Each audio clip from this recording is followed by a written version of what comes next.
సానా Satish Babu foundation chairman Talatam Harish ఆధ్వర్యంలో P4 కార్యక్రమంలో భాగంగా కుడుపుడి వెంకటలక్ష్మి అనే ఒంటరి మహిళకు ఇల్లు నిర్మించి ఇవ్వడం అభినందనీయమని రాష్ట్ర Settibalija welfare and development corporation director doctor Chappidi Venkateswararao పేర్కొన్నారు. కర్పు మండలం సిరిగల్లపల్లి లంక గ్రామంలో సానా సతీష్ బాబు ఫౌండేషన్ ఆధ్వర్యంలో నిర్మించిన ఇల్లు ప్రారంభోత్సవ కార్యక్రమం జరిగింది. కార్యక్రమంలో భాగంగా సానా సతీష్ బాబు ఫౌండేషన్ చైర్మన్ తలాటం హరీష్, రాష్ట్ర Settibalija welfare and development corporation director doctor Chappidi Venkateswararao కొబ్బరికాయలు కొట్టి పూజా కార్యక్రమం నిర్వహించి రిబ్బన్ కత్తిరించి శిలాఫలకం ఆవిష్కరించి ఇల్లు ప్రారంభించారు. నూతనంగా గృహప్రవేశం చేసిన పితాని వీర వెంకట సత్యనారాయణ కళ్యాణి దంపతులకు Sana Satish Babu foundation chairman Talatam Harish sweets అందించి శుభాకాంక్షలు తెలిపారు.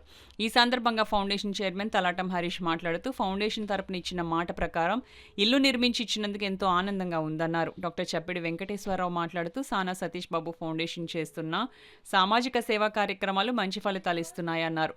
మాజీ జెడ్పీటీసీ నులుకుర్తి వెంకటేశ్వరరావు మాట్లాడుతూ ఫౌండేషన్ లైబ్రరీకి ఇచ్చిన కాంపిటేటివ్ బుక్స్ చదువుకుని 25 మంది డిఎస్సికి పోలీస్ కానిస్టేబుల్కి ఎంపిక కావడం శుభపరిణామమని అన్నారు. అనంతరం ఇల్లు ప్రారంభోత్సవ కార్యక్రమంలో పాల్గొన్న తలాటం హరీష్, డాక్టర్ చప్పిడి వెంకటేశ్వరరావు, నులుకుర్తి వెంకటేశ్వరరావును సత్యనారాయణ కళ్యాణి దంపతులు సాలువాలు కప్పి సత్కరించారు. ఈ కార్యక్రమంలో పెంకె అప్పారావు, గుత్తుల శ్రీను, పెంకె దుర్గారావు, జార్జ్, పినిశెట్టి సురేష్, కుడుపుడి జ్ఞానేశ్వరి, శాఖ శ్రీను, స్థానిక పెద్దలు పాల్గొన్నారు. యాక్చువల్గా పాపకి 8th క్లాస్ చదువుతుంది. అప్పుడు మన శాఖ సీను నా దగ్గరికి వచ్చి పాపకి కొంచెం సైకిల్ కావాలి, కొంచెం ఇక్కడి నుంచి డిస్టెన్స్ కొంచెం ఎక్కువగా ఉండటం వల్ల వ్యాలింగ్ వెళ్తానన్నాడు. నేను వద్దులే, నువ్వు వెళ్ళి తీసుకెళ్ళిచ్చే అంటే నువ్వు వాగనే అన్నారు. అప్పుడు ఒకసారి పాప సైకిల్ ఇచ్చినప్పుడు కాబట్టి టెక్స్ట్ బుక్స్ ఇచ్చినప్పుడు చూసే ఇల్లు పరిస్థితి, వాళ్ళ నాన్నగారు లేరు, స్నానం చేశారు. అంటే అప్పటికి మామూలుగా బిల్డింగ్ అంటే మామూలుగా ప్లాస్టింగ్ లేకుండా అన్ని ఇబ్బందిగా ఉంది. పాప అప్పుడే ఈ పాప కూడా అప్పుడు చిన్న పాప అప్పుడే మ్యారేజ్ అధికంగా ఇబ్బందిగా ఉంది. నాకు అనిపించి నేను చేస్తాను అన్నాను. తర్వాత అప్పారావు గారు ఫాలో చేశాను. నేను కూడా ఏదో పనులు ఉండడం వల్ల అట్ల వల్ల ఉన్నాను. కానీ ఇది ఇల్లుకి మాత్రం కారణం శాఖ సీన్. తర్వాత మన అప్పారావు గారు పాపం ఎప్పుడు రెగ్యులర్గా ఫాలో చేశారు. మనకి ఏదన్నా కొంచెం ఏ పనైనా ఈజీ, కానీ ఇప్పుడు మాత్రం ఇల్లు కట్టడం అంటే చాలా కష్టం. ఎందుకంటే అక్కడ పని వాళ్ళు రావాలి, ఇల్లు కట్టడం అంటే చాలా కష్టం. కానీ ఇన్ని రోజుల్లో 2 నెలల్లో ఫాస్ట్గా అయినందుకు చాలా ఆనందంగా ఉంది. వీళ్ళు ఇంకా మంచి పొజిషన్లో ఉండి మంచిగా పాప మంచి ఉన్నతమైన స్థాయిలో ఎదగాలని నేను దానికి మా సానా ఫౌండేషన్ ద్వారా ఆ అమ్మాయికి మంచి చదువు చెప్పించి మంచి ఉద్యోగంలో పెడతామని మేము మాట్లాడుతున్నాం.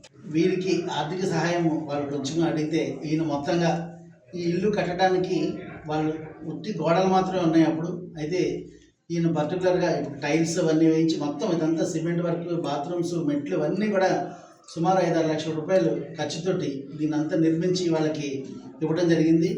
అంచేత ముందుగా హరీష్ గారిని అలాగే సానా సతీష్ బాబు గారిని పర్టికులర్గా అభినందిస్తున్నాం మా అందరి తరఫున. ఎందుకంటే ఇంత మంచి సహాయ కార్యక్రమాలు చేయడం అనేది చాలా అరుదు. ఎవరైనా అడిగితే మేము ఎంతో కొంత ఇవ్వడం అనేది సమంజసం, సాధారణంగా అలా ఇస్తూ ఉంటాం. అయితే ఈయన అలా కాకుండా ఈ ఇల్లు నిర్మాణానికి ఏమైనా సరే ఎంతైనా ఖర్చు ఎస్టిమేషన్ లేకుండా ఎంతైనా నేను చూసుకుంటానని చెప్పేసి వీళ్ళకి సహాయం చేయడం అనేది మాత్రం చాలా ఆనందదాయకమైన విషయం. నా వంతుగా చిన్న ఉడతా భక్తిగా నేను కూడా ఒక 2 ఫ్యాన్లు వీళ్ళకి బహుకరించాలని చెప్పేసి ఈ సందర్భంగా అనుకుంటూ ఈ కార్యక్రమానికి ఇంత సక్సెస్ చేసినటువంటి హరీష్ బాబు గారిని పర్టికులర్గా అభినందిస్తూ, అలాగే సానా సతీష్ బాబు గారు ఎప్పుడు ఆయురారోగ్యాలతోటి మంచి ఉన్నత పదవుల్లో ఉండాలని చెప్పేసి మనసారా కోరుకుంటూ థ్యాంక్ యూ. మంచి చక్కటి కార్యక్రమాలు చేయడం జరిగింది. అందులో భాగంగానే ఈ P4 కార్యక్రమంలో మనం ఇల్లు నిర్మాణం చేయడం జరిగింది. గతంలో అయితే ఆ చిన్నమ్మాయి ఇంట్లోనే ఆ చిన్నమ్మాయి స్కూల్కి వెళ్ళాలంటే ఇక్కడికి కనీసం 2-3 కిలోమీటర్ల దూరం వెళ్ళాలి. కనీసం దారి లేదు, రోడ్లు లేదు, బస్సు సైకిల్ లేదు. అటువంటి టైంలో ఈయన వచ్చి సైకిల్ ఇచ్చి, అప్పుడు సైకిల్ ఇచ్చిన తర్వాత ఇల్లుని చూసిన తర్వాత చాలామంది ఏం చేస్తారంటే ఒక 50 బస్తాల సిమెంటో 100 బస్తాల సిమెంటో ఏదో ఇచ్చేసి దులిపేసుకొని ఉంటారు. కానీ అలా కాదు. ఈ ఇల్లు గవర్నమెంట్ ఎలా కట్టిస్తారో ఫస్ట్ నుంచి చివరి దాకా ఆ రకంగానే శ్రద్ధ తీసుకొని తన సొంత ఇల్లు కట్టి ఎలా కడతాడో అలా అంతకన్నా ఎక్కువగా కట్టించడం జరిగింది. మరి అంతేకాదు ఈ సానా సతీష్ ఫౌండేషన్ ద్వారా చాలా చక్కటి కార్యక్రమాలు పిల్లలకి చదువుతున్న వాళ్ళకి అందరికీ కూడా పుస్తకాలు ఇవ్వడం, అలాగే డిఎస్సి మొన్న జరిగింది. ఆ జిఎస్సిలో కోచింగ్ ఇప్పించారు, బుక్స్ అన్నీ పంచిపెట్టారు. అందులో సుమారు 26 మంది సెలెక్ట్ అవ్వడం జరిగింది.